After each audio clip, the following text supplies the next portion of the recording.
জিজ্ঞাসাবাদে জানা যায় যে গত 1 মে 2024 তারিখ রাত আনুমানিক 8টা 15 ঘটিকায় নারায়ণগঞ্জের ফতুল্লা থানাধীন তুষারধারা এলাকায় একটি চায়ের দোকানের সামনে গ্রেফতারকৃত হাজী খোকন তার নেতৃত্বে 8-9 জনের একটি দল ভিকটিম মোহাম্মদ আনোয়ার হোসেনকে মাথায় পিস্তল ধরে জোরপূর্বক জিম্মি করে একটি সাদা মাইক্রোবাসে তুলে নিয়ে কেরানীগঞ্জের চুনকুটিয়া এলাকায় এই খোকন হাজিরি মালিকানাধীন রিয়েল এস্টেটের একটি অফিসের ভিতরে আটক করে রাখে। পরবর্তীতে অপহরণকারীরা ভিকটিমকে লোহার রড, পাইপ, বাঁশের লাঠি দিয়ে পাশবিক নির্যাতন চালায় এবং মোবাইলে তার পরিবারের নিকট থেকে 95 লক্ষ টাকা মুক্তিপণ হিসেবে দাবি করে। এর প্রেক্ষিতে ভিকটিমের ছোট ভাই গতকাল অর্থাৎ 2 মে 2024 তারিখে তার ভাইয়ের জীবন বাঁচাতে 17,50,000 টাকা ঝালকাঠির একটি ব্যাংক হিসাব, যেটি হাজী খোকনের নামেই আছে, তার ব্যক্তিগত নাম্বারে প্রেরণ করে। এই টাকা প্রেরণ করার পরও অপহরণকারীরা ভিকটিমকে ছেড়ে দিতে অস্বীকৃতি জানায় এবং তার নিকট অবশিষ্ট যে টাকা সেটি দাবি করে এবং তার উপরে অমানসিক নির্যাতন চালাতে থাকে। বাকি টাকা প্রদান যদি না করা হয় তাহলে তাকে হত্যা করে নদীতে ভাসিয়ে দেওয়া হবে, এমন হুমকিও তারা দিতে থাকে। গ্রেফতারকৃত খোকন হাজির সাথে আরেকটু বিস্তারিত জিজ্ঞাসাবাদে জানা যায় যে 2015 সাল থেকেই তিনি মূল্যবান অবৈধ কোষ্ঠী পাথরের মূর্তি এবং দুষ্প্রাপ্য পিতলের যে ধাতব মুদ্রা সেগুলি পার্শ্ববর্তী দেশ ভারতে পাচার করে আসছিলেন। তার এই দুষ্কর্মের সহযোগী হিসেবে জনৈক ভারতের নাগরিক মিলন চক্রবর্তী নামে একজনের ব্যাপারে তিনি তথ্য দেন। সেই মিলন চক্রবর্তী তিনি নিজেকে একজন ভারতীয় এই ধরনের পাচারের একজন এজেন্ট হিসেবে পরিচয় দিত।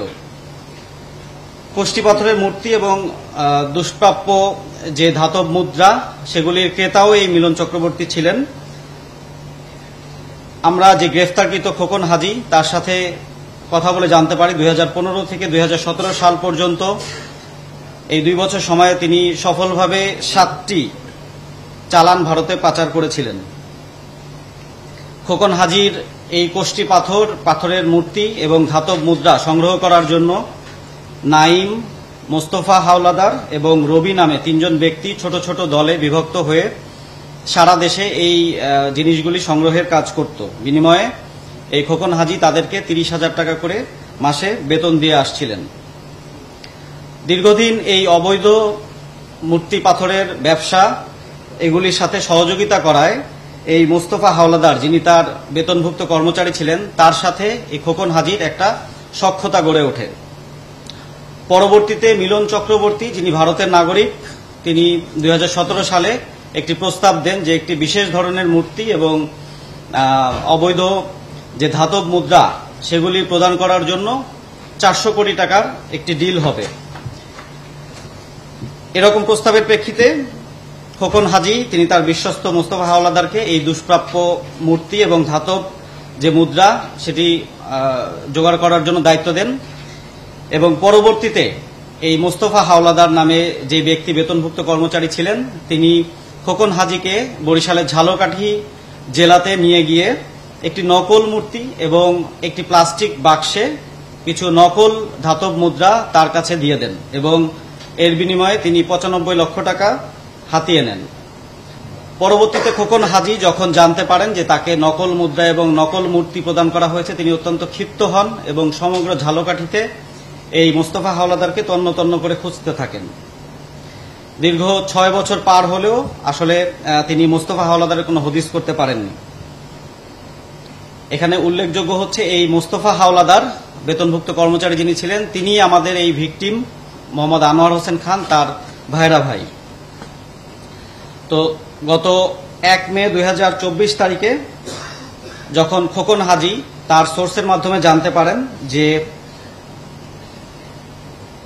ভিকটিম মোহাম্মদ আনোয়ার হোসেন তিনি নারায়ণগঞ্জের ফতুল্লা থানাধীন তুষারধারা এলাকায় সেখানে অবস্থান করছেন একটি চায়ের দোকানের সামনে, তখন তিনি তার যে অপহরণকারী দল তাদেরকে নিয়ে ওই স্থানে যান এবং পূর্ব পরিকল্পনা অনুযায়ী তার মাথায় পিস্তল ঠেকিয়ে একটি সাদা মাইক্রোবাসে ৮-৯ জন ব্যক্তি সহ তাকে অপহরণ করেন এবং মুক্তিপণ দাবি করেন।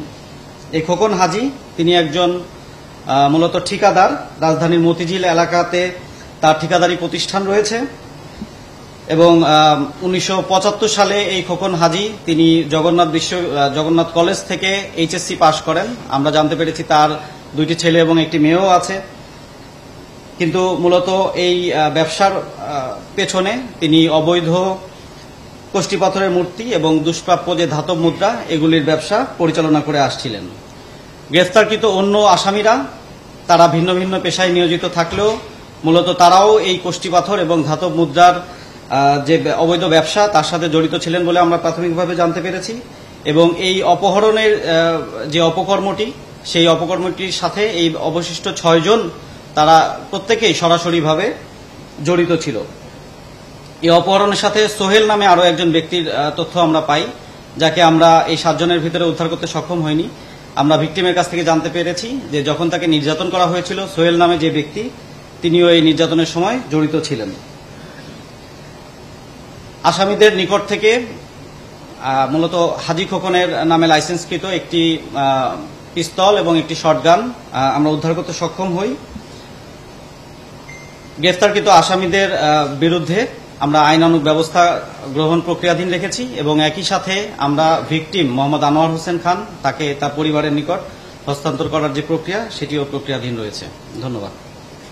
খোকন হাজির সাথে আমরা কথা বলে জানতে পেরেছি যে তিনি এর আগে এই যে পাচারের কাজের সাথে জড়িত ছিলেন তিনি অত্যন্ত সুচারুরূপে এবং সফলভাবে তার পাচারের কাজগুলি সম্পন্ন করেছিলেন। তিনি কোনোভাবেই আইন শৃঙ্খলা বাহিনীর যে তৎপরতা তার ভিতরে তিনি পড়েননি, তিনি অতীতে গ্রেফতার হননি। তবে আমরা আরো বিস্তারিত তথ্য সংগ্রহ করার চেষ্টা করছি যে তার বিরুদ্ধে অতীতে অন্য কোনো থানায় কোথাও মামলা আছে কিনা সেটি আমরা খুঁজে দেখছি। প্রাথমিকভাবে আমরা জানতে পেরেছি তাদের কারোর বিরুদ্ধেই কোনো মামলা নেই। যেটি আমরা জানতে পেরেছি মূলত 15 থেকে 17 এই 2 বছরের সময়কালে তিনি তার যে অবৈধ ব্যবসা সেটি সফলভাবে পরিচালনা করে আসছিলেন। এর পরবর্তীতে আইন শৃঙ্খলা বাহিনীর যে তৎপরতা সেই তৎপরতার কারণে 17 সালের পরবর্তীতে তিনি এই পেশার সাথে সরাসরি ওইভাবে জড়িত ছিলেন না বা এই কাজগুলি তিনি পরবর্তীতে আর পরিচালনা করেননি। তবে তার যে 95 লক্ষ টাকা হাতিয়ে নিয়েছিল মোস্তফা হাওলাদার সেই টাকাটা উদ্ধার করাই তার মূল লক্ষ্য ছিল, যার কারণে তিনি এই অপহরণের কাজটি করেছিলেন।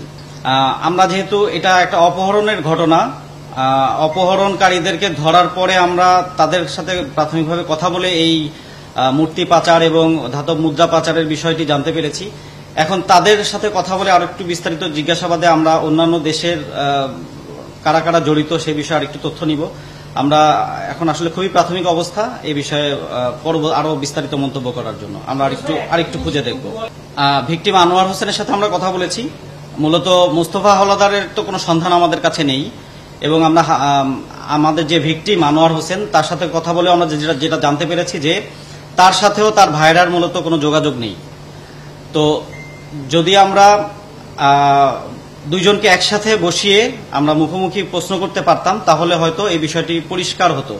কিন্তু প্রাথমিকভাবে আনোয়ার হোসেন যেটি জানিয়েছেন যে তার সাথে তার ভাইয়ের এই ধরনের কোনো লেনদেন অথবা ব্যবসার কোনো সম্পর্ক কখনোই ছিল না অতীতে।